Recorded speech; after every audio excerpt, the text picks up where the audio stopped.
साथीहरू, सफल परीक्षा सारथी युट्युब च्यानलमा यहाँहरूलाई हार्दिक स्वागत छ। सदा जस्तै आज पनि हामीहरूले यहाँहरूमाझ लोकसेवा तयारी सामग्री वस्तुगत प्रश्न उत्तरको श्रृङ्खला लिएर उपस्थित भएका छौँ।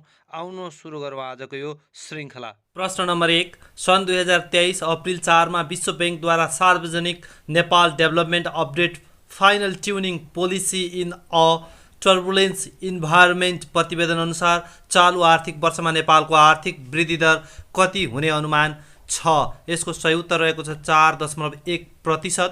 विश्व बैंकले आयात प्रतिबन्ध, मौद्रिक नीतिमा गरिएको कडाई, उच्च मुद्रास्फीति, कम राजस्व सङ्कलन एवं खुम्चदो सरकारी खर्चका कारण यस वर्षको आर्थिक वृद्धि दर यसअघि प्रक्षेपण गरिए भन्दा कम हुने जनाएको छ।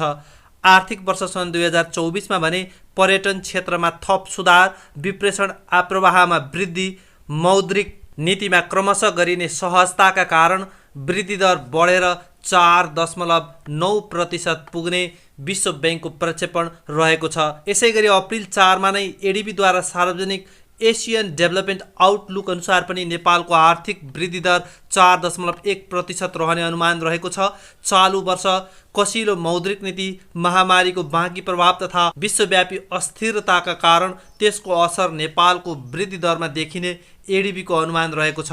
आगामी वर्ष सन् 2024 मा अर्थतन्त्रमा सुधार भई 5% को आर्थिक वृद्धि हुने एडिबीको प्रक्षेपण रहेको छ। पर्यटन क्षेत्रमा हुने सुधार र ऊर्जा उत्पादनमा हुने वृद्धि अर्थतन्त्रको वृद्धि दरलाई आधार प्रदान गर्ने जनाइएको छ। एडिबीको प्रतिवेदन अनुसार दक्षिण एसियाली राष्ट्रहरूको अवस्था निम्न अनुसार रहेको छ।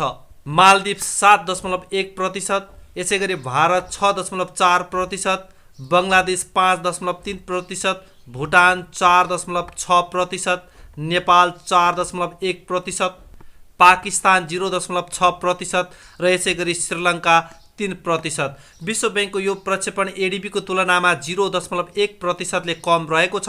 चालु आर्थिक वर्षमा नेपालको आर्थिक वृद्धि दर यसअघि गरिएको प्रक्षेपणको तुलनामा खुम्चने एडिबी र विश्व बैंक दुवैको अनुमान रहेको छ। दुवै दात्री निकायले अप्रिल 4 मा सार्वजनिक गरेका छुट्टा-छुट्टै प्रतिवेदनले नेपालको चालु आर्थिक वर्षमा आर्थिक वृद्धि दर घट्ने उल्लेख गरेका छन्। छुट्टा-छुट्टै प्रतिवेदन सार्वजनिक गरे पनि दुवै संस्थाले समान 4.1% को मात्र आर्थिक वृद्धि हुने अनुमान गरेका छन्। प्रश्न नम्बर 2, आदर्श पत्रकारिता पुरस्कार 2079 कसलाई प्रदान गरियो? यसको सही उत्तर हो वरिष्ठ पत्रकार किशोर नेपाल। यसको राशि रहेको छ 1,11,111 रुपियाँ। त्यसैगरी प्रश्न नम्बर 3, बाल विवाह न्यूनीकरणका लागि विवाह गर्नुअघि वडा कार्यालयबाट विवाह गर्ने उमेर पुगेको योग्यताको प्रमाणपत्र पेश गरी सिफारिस लिनुपर्ने व्यवस्था कुन पालिकाले गरेको छ?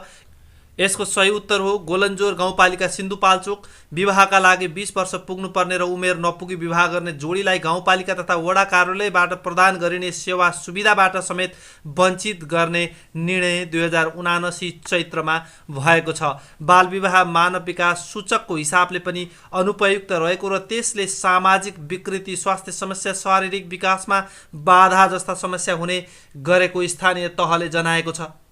प्रश्न नम्बर 4, लमजुङ स्थित दोर्दी कोरिडोर प्रसारण लाइन कहिलेदेखि पूर्ण सञ्चालनमा आएको हो? यसको सही उत्तर हो विक्रमसम्म 2079 साल चैत्र 23 गते लमजुङको दोर्दी र त्यसका सहायक खोलाबाट उत्पादित विद्युत प्रवाहका लागि निर्माण गरिएको Dordi corridor 132 KB double circuit प्रसारण लाइन पूर्ण रूपमा सञ्चालनमा आएको हो। 2078 साल असारमा दोर्दी खोलामा आएको बाढीले क्षति पुर्याएका 4वटा टावरको पुनर्निर्माण सम्पन्न गरी सञ्चालनमा आएसँगै करिब 300 मेगावाट विद्युत प्रवाहका लागि पूर्वाधार तयार भएको छ।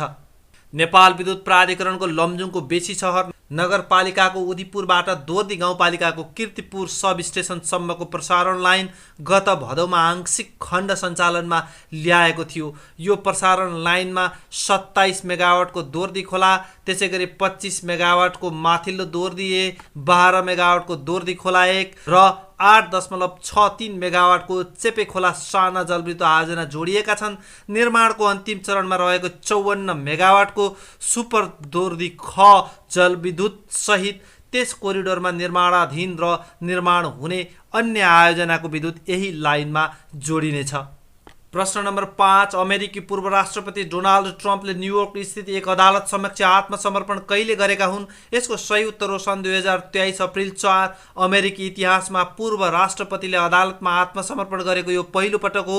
यसअघि अमेरिकी संसदले ट्रम्प विरुद्ध 2 पटक महाभियोग प्रस्ताव ल्याए पनि पारित हुन सकेको थिएन। गत साता अदालतले अभियोग पत्र दर्ता गरेर मुद्दा अगाडि बढाउने निर्णय गरेसँगै ट्रम्प अदालत पुगेका हुन्। झन्डै 1 घण्टा प्रहरी हिरासतमा बसेका ट्रम्पलाई अदालतले आउँदो डिसेम्बरमा अदालतमा उपस्थित हुने गरी जमानतमा रिहा गरेको छ।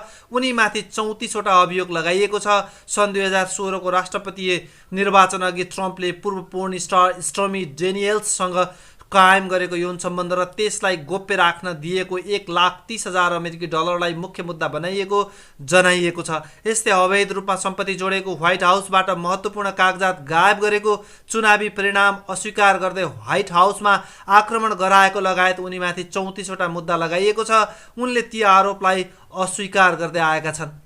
आगामी वर्ष हुने राष्ट्रपति निर्वाचनमा उम्मेदवारी दिने घोषणा गरेका 76 वर्षीय ट्रम्पलाई यसले ठूलो झड्का लागेको छ। प्रश्न number 6 Vindhyavasini music time achievement award 2079बाट सम्मानित हुने कलाकार को हुन्? यसको सही उत्तर हो सङ्गीतकार प्रकाश गुरुङ। पुरस्कार राशि रु 1 लाख रहेको छ। त्यसैगरी प्रश्न नम्बर 7 तेस्रो राष्ट्रिय सहकारी महासम्मेलन कहिले र कहाँ सम्पन्न भएको? यसको सही उत्तर हो विक्रम सम्वत 2079 साल चैत्र 23 देखि 25 गतेसम्म काठमाडौँमा। सम्मेलनले 11 बुँदे घोषणा पत्र जारी गरेको छ। आत्मनिर्भर अर्थतन्त्र निर्माणमा सहकारी क्षेत्र लाग्नुपर्ने, वातावरण मैत्री कृषि उत्पादनमा वृद्धि, निर्यात प्रवर्धन र रोजगारी सृजना गर्न सार्वजनिक निजी र सहकारी साझेदारी मोडललाई अगाडि बढाइने, कृषि र पशुजन्य क्षेत्रको प्रवर्धन एवं ठूला कृषि फार्म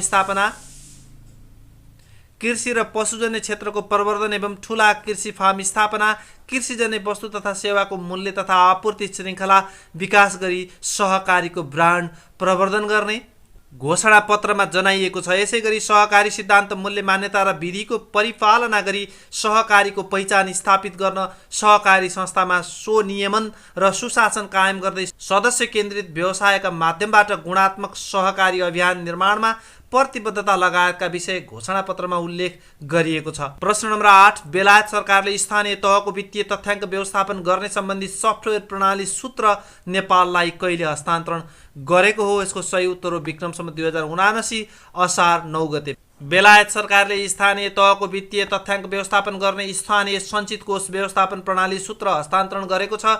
हाल 753 वटै स्थानीय तहले खर्च व्यवस्थापनका लागि सोही सफ्टवेयर प्रयोगमा ल्याएका छन्। नेपाल सरकारले 2076 वैशाख 17मा स्थानीय तहलाई सफ्टवेयर प्रयोगमा ल्याउनु पर्ने निर्णय गर्दै प्रणाली स्वीकृत गरेको थियो। प्रदेश र स्थानीय तहमा आधारभूत बजेटिङ तथा लेखाङ्कन मापदण्डमा आधारित आर्थिक कारोबारको व्यवस्थापन सहज रूपमा गराउने उद्देश्यले विकास गरिएको वेबमा आधारित सफ्टवेयर प्रणालीको मोडल प्रदेश र पालिकाका लागि छुट्टा छुट्टै निर्माण गरिएको जनाइएको छ।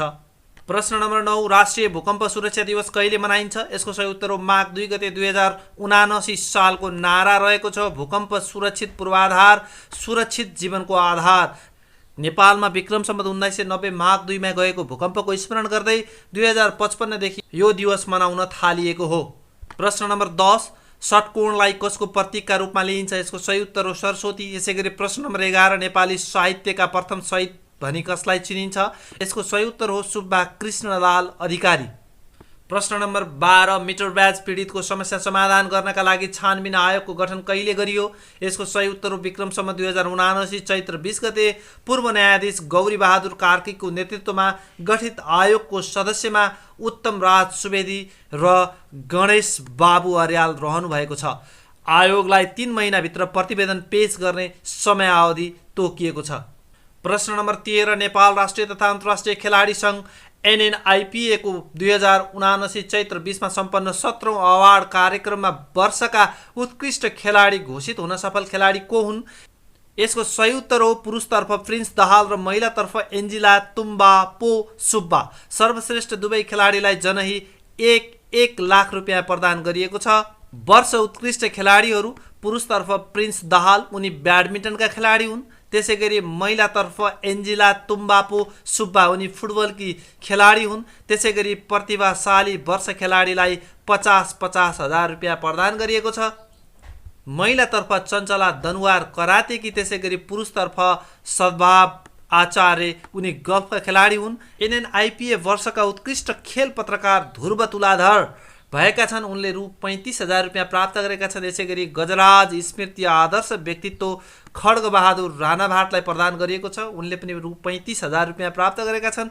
यसै गरी वर्ष उत्कृष्ट पारा एथलिट शुभेच्छा खतिवडालाई रु 15,000 प्रदान गरिएको छ।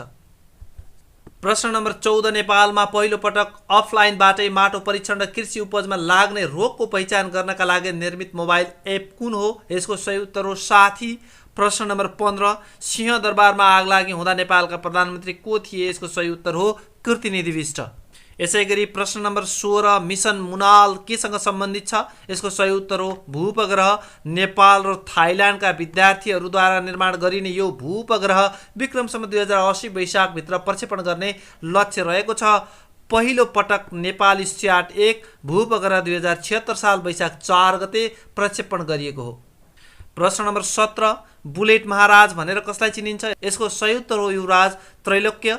त्यसै गरी प्रश्न नम्बर 18, घोडे जात्राको चलन चलाउने मल्ल राजा को हुन्? यसको सही उत्तर हो जयप्रकाश मल्ल। आजको लागि यो श्रृङ्खला यति नै।